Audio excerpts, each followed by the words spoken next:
Tonight, I'm very pleased to welcome a man who has been an incredible champion for so many of these values that we all share, and we've shared them for a long time. I don't think too many of you people have heard of him. He's very low-key. He's a very low-key person, but he's highly respected. He is a great person. I've known him for so long. For the past 16 months, Robert F. Kennedy Jr.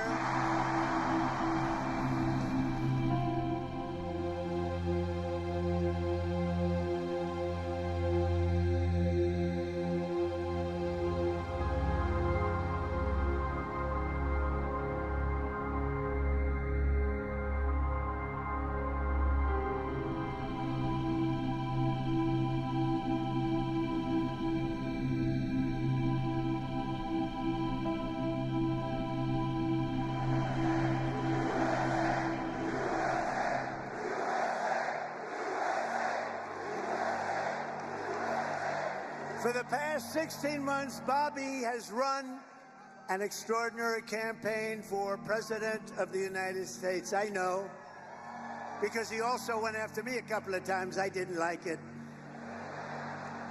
And I mean this sincerely. Had he been allowed to enter the Democrat primary, he would have easily beaten Joe Biden, but they wouldn't let him in. They put up rules. I've never seen rules like he had to have 65% of the vote in order to run, little things like that. His candidacy has inspired millions and millions of Americans, raised critical issues that have been too long ignored in this country, and brought together people from across the political spectrum in a positive campaign grounded in the American values of his father, Robert Kennedy, a great man, and his uncle, President John F. Kennedy.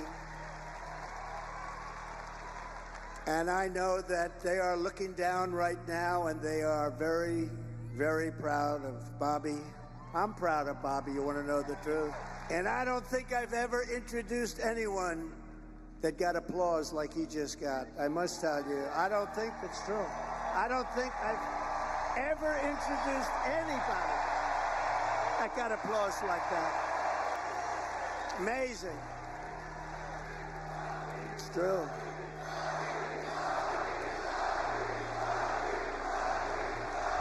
Amazing.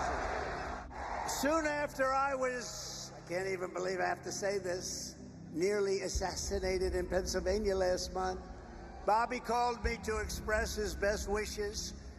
He knows firsthand the risks incurred by leaders who stand up to the corrupt political establishment. When you stand up for the country, I will tell you, we are both in this to do what's right for the country. That's one thing I can tell you. He lost his father and uncle in service to our country, and Bobby himself was subject to repeated threats to his safety during the course of his campaign, while being denied protection by the Harris-Biden administration.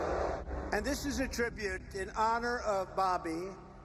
I am announcing tonight that upon my election, I will establish a new independent presidential commission on assassination attempts. And they will be tasked with releasing all of the remaining documents pertaining to the assassination of President John F. Kennedy. And they will also conduct a rigorous review of the attack last month. But I tell you, I have never had more people ask me, please, sir, release the documents on the Kennedy assassination.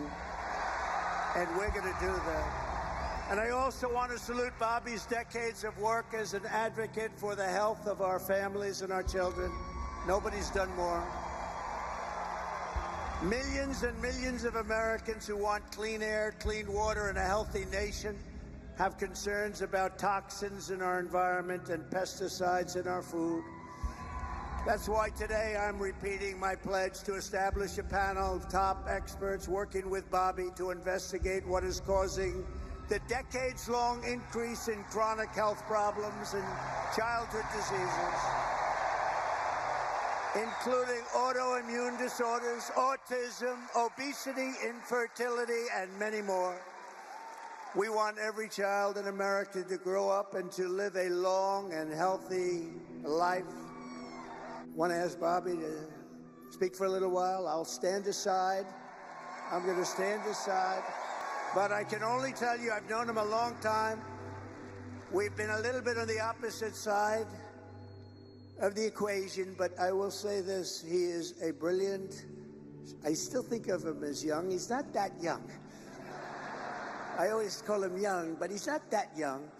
But he is a phenomenal person, a phenomenal man who loves the people of this country as much as anybody can love the people of this country. So, Bobby, please say a few words. Thank you very much. Thank you.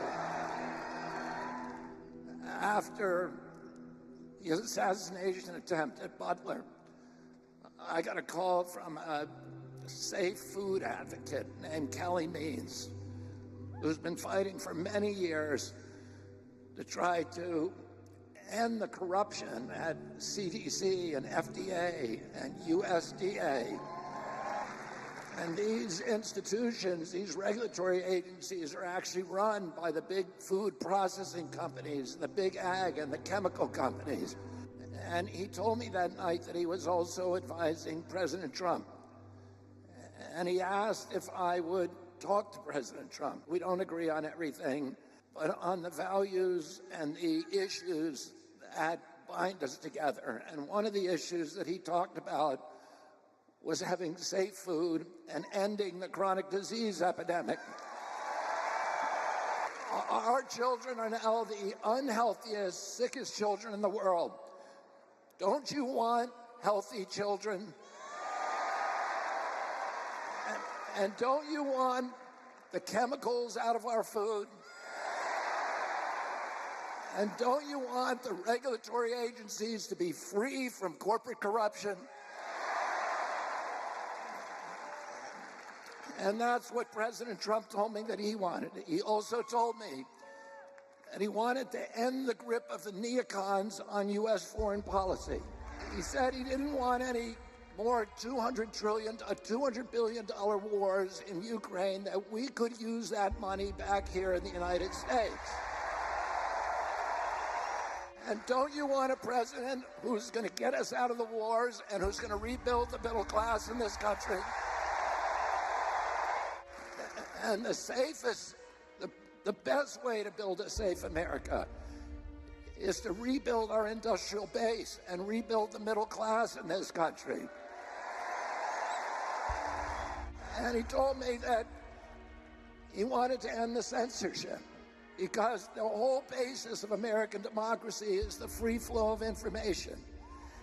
And we know that a government that can silence its opponents has license for any kind of atrocity. And can you think of any time that you can look back in history and say that the people who were censoring were the good guys?